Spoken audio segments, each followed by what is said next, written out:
मैंने एक शो किया था इनसाइड सीजन 3, बट उसको छोड़ के मुझे याद भी नहीं कि तीसरा सीजन किसका बना है। क्योंकि ऐसी बहुत सारी नई घटना है जिनका ताल्लुक जो है बदलते हुए हिंदुस्तान से। तो मुझे एक्चुअली लगता है मेरी रियल लाइफ का काफ़ी ताल्लुक इस कैरेक्टर से है, क्योंकि मैं अभी अपनी इंडस्ट्री को ज़्यादा जानने लगा हूँ। जावेद साहब खुद बतलाया करते थे कि शोले के वक्त में खुद चढ़ के वो गाड़ी हायर करते थे, टेम्पो हायर करते थे, खुद चढ़ के अपनी फोटोग्राफ लगाया करते थे बैनर के पास में। आज के डेट में जो OTT शोज बन रहे हैं, उनका शो रनर हमेशा राइटर ही होता है। राइटर ओटीटी तो पर्टिकुलरली जो राइटर कमेडी है। हाँ, राइटर कमेडी।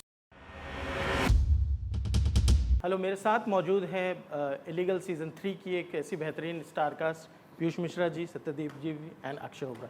सबसे पहले सीज़न 3 के लिए मुबारकबाद सर।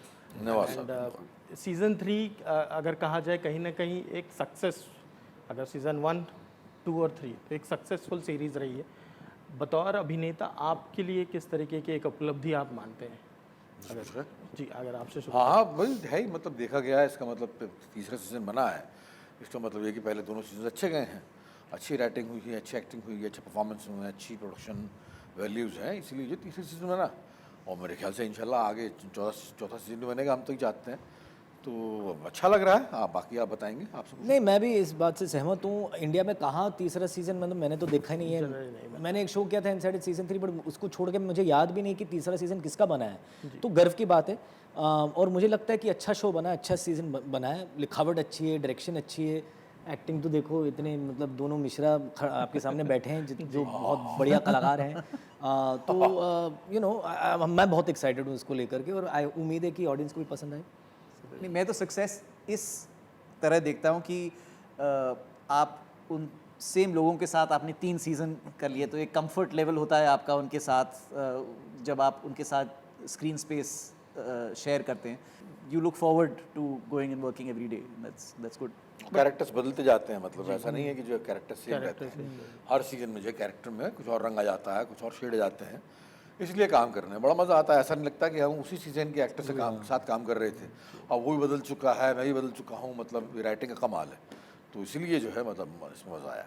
बट पीयूष जी, आप तीनों से ही जानना चाहूँगा, एक एक्टर के तौर पे सीज़न 1 में एक माइंडसेट अलग होगा, सीज़न 3 में एक माइंडसेट होगा, तो बतौर एक्टर वो कैसे एक बैलेंस लाते हैं कि एज में भी कहीं ना कहीं एक डिफरेंस आ जाता है, कहीं ना कहीं एक टाइम पीरियड का डिफरेंस है, तो किस तरीके से क्या बैलेंस? मतलब एज में क्या डिफरेंस आ जाता है? एज में आपको मतलब साल एक चेंज हो गया सीधा सीधा, अगर चेंज हो गया, बहुत सारी पॉलिटिकल वैल्यूज चेंज हो गई, सोशल वैल्यूज चेंज हो गई, मुल्क चेंज हो गया, नई घटना आ गई।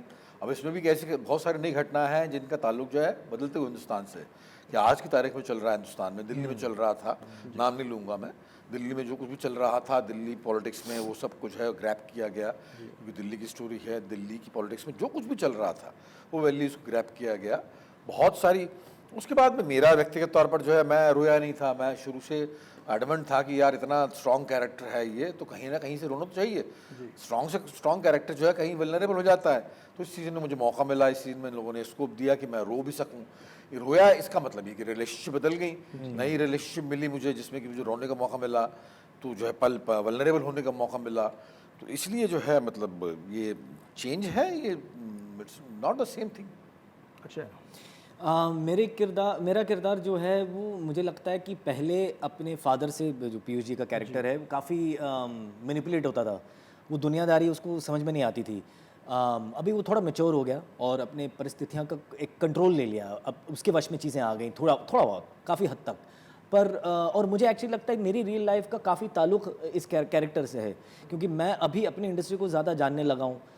मुझे अब चीज़ें समझ में आ गई। पहले मुझे लगता था कि मैं बड़ा नाइव हूँ, बड़ा मासूम हूँ, इनोसेंट हूँ, मुझे सिर्फ एक्टिंग से लगाव था, मुझे बाकी चीज़ें समझ में नहीं आती थी कि एक धंधा है, हम इसको इंडस्ट्री बोलते हैं।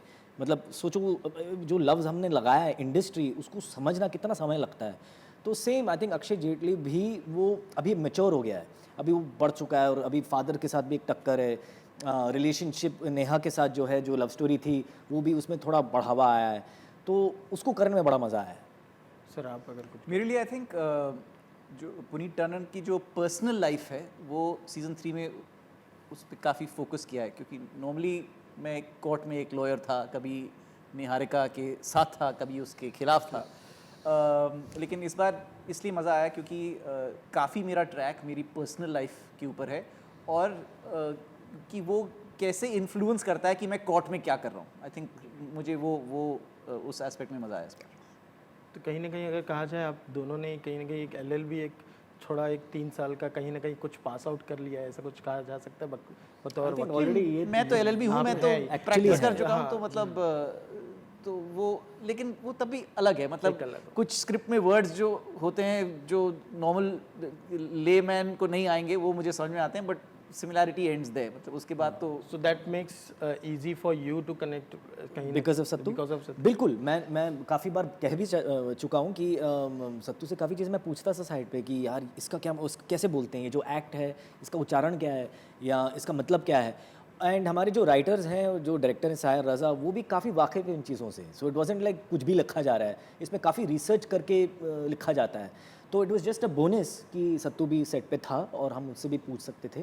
तो करंट जो माहौल चल रहा है इलेक्शन का, कहीं ना कहीं मानते हैं ये सीरीज़ पॉलिटिकल एक ड्रामा है, कोर्ट रूम ड्रामा है, तो अभी जो सिनेरियो चल रहा है उससे कुछ रिलेट खाता है या कुछ एक एडवांटेज? नहीं, इससे कोई रिलेशन नहीं है, इसका कोई रिलेशन नहीं है। ये अलग अलग, ये तो तब बन चुकी है जब इलेक्शन हुए भी नहीं थे। बिल्कुल, ये तो बन चुकी है, लेकिन हाँ मतलब आप बोलो ना, बदलते हुए हिंदुस्तान से बहुत सारी चीज़ें ली गई हैं, मतलब जो चल रहा है सामने उसमें से बहुत सारी चीज़ें जैसे लोग रिलेट करें, जैसे लोग कहें कि ये घटना हमने देखी हुई, ये कैरेक्टर में देखा हुआ, इसके जैसे इस कैरेक्टर जैसा कैरेक्टर में देखा हुआ, इस घटना जैसी घटना में देखी हुई है, अभी घटी है या घटने वाली है, तो वो उतना रिलेशन है। लेकिन इसके अलावा सिमिलरिटी ऐसी कोई नहीं है कि जो है मतलब कोई डायरेक्ट कमेंट कहीं नहीं।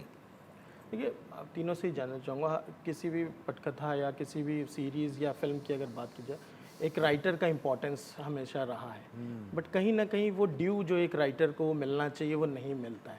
आपका इन तीनों के इस चीज़ के बारे में क्या राय सीजन की बात पूछ रहे हैं या वैसे है? एक जनरल एक राइटर के तौर एक अगर हिंदुस्तान में है, हाँ, वो बहुत बड़ी प्रॉब्लम कोई बदल रहा है, लेकिन बदल रहा है।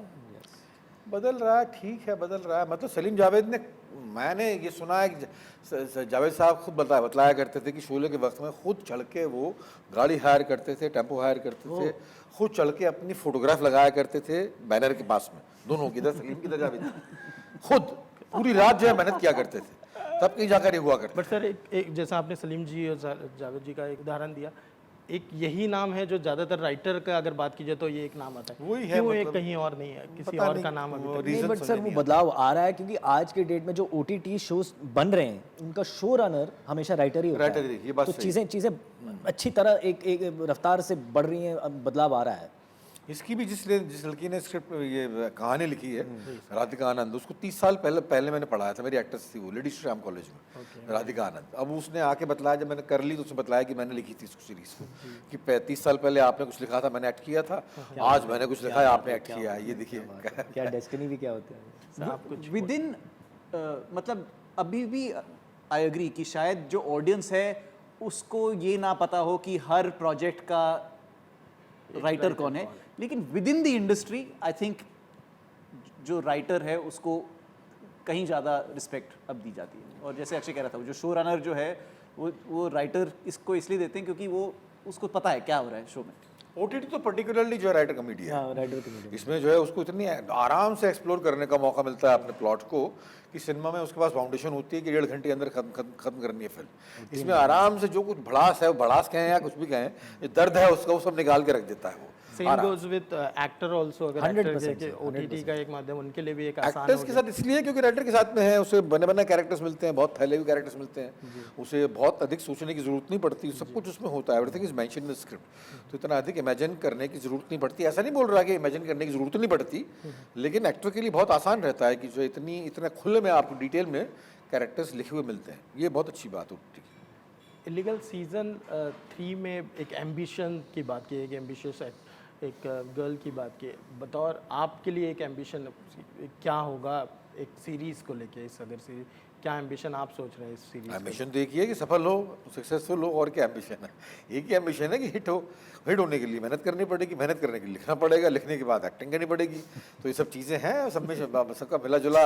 हम तो ये चाहते हैं कि हिट हो, मतलब क्या और दूसरी चीज़ आप बतलाइए क्या हो सकती है? आपके हिसाब से फिर भी कुछ अगर अरे नया होगा, बिल्कुल होगा। नहीं तो बहुत सारी चीज़ें इसमें, नहीं तो बहुत सारी चीज़ें इसमें, बहुत सारी चीज़ें। कैरेक्टर अलग है, मतलब मेरा कैरेक्टर बिल्कुल अलग है। अलग क्या है, मतलब जो उसके कैरेक्टर के एस्पेक्ट्स अलग है, मतलब बहुत सारे ऐसी चीज़ें जो उस कैरेक्टर में दिखी नहीं है पहले किसी ने, फर्स्ट 2 सीजन्स में वो देखने को मिलेंगी कि आपके मतलब ये रोता हुआ मिलेगा, मतलब जीजे कैसे रो सकता है, ये तो बहुत बड़ी चीज़ है कि वो ऐसे मोमेंट्स देखने को मिलेंगे, वो मोमेंट्स लिखे गए हैं बाकायदा स्क्रिप्ट में।